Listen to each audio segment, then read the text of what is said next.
Hey guys, how's it going? It's Dr. Zappy over at the Wellness Center at Chester County. We're just doing another Facebook Live video.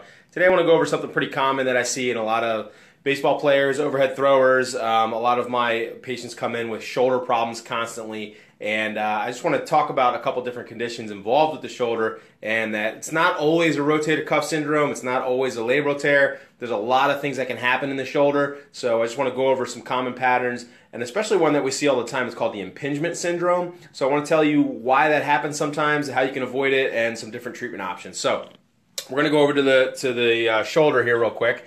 And on the shoulder, I just want to point out to you that this is the shoulder complex. This is a muscle here called your deltoid.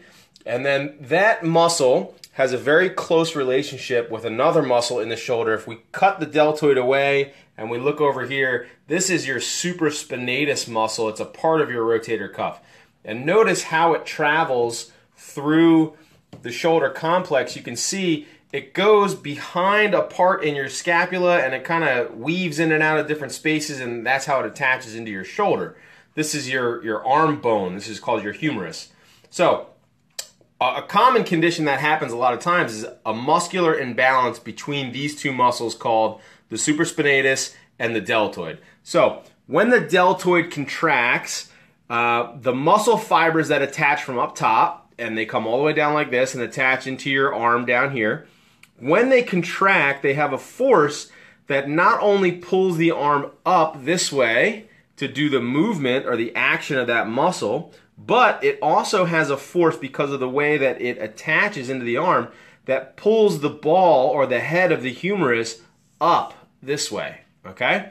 So if that happened, what would happen was, if we cut away some of the muscles and we looked further into the shoulder, there's pieces that are in between where the head and the acromion process are. These are two bones.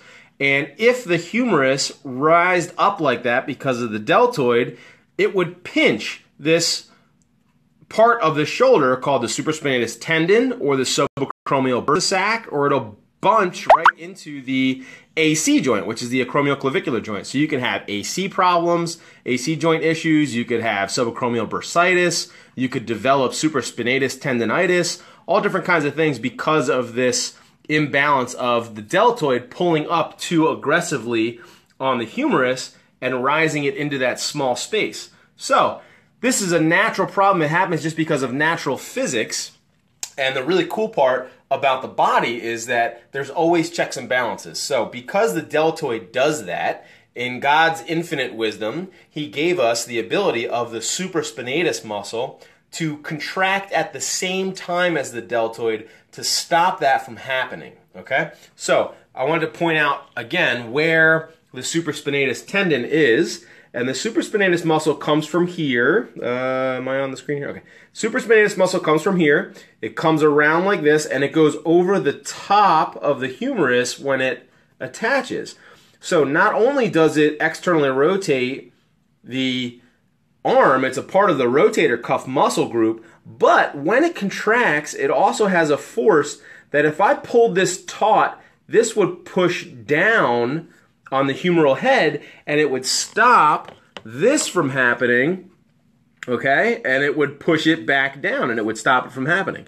However, a lot of times people don't train their supraspinatus muscle. They like to train their deltoids a lot. You're doing lateral bends like this, you're coming up to the side, you're putting weights on it, and you're making your deltoid muscles look really big because it looks really cool and you want to have nice big shoulder muscles, but you're creating an impingement syndrome because you're not also strengthening that supraspinatus muscle, and now the deltoid is so strong that it's pulling the shoulder up when you go to do that movement, and the supraspinatus, that little guy, is too weak. He can't overpower the deltoid, and you're creating an impingement syndrome. So there's a lot of different things that you can do for this.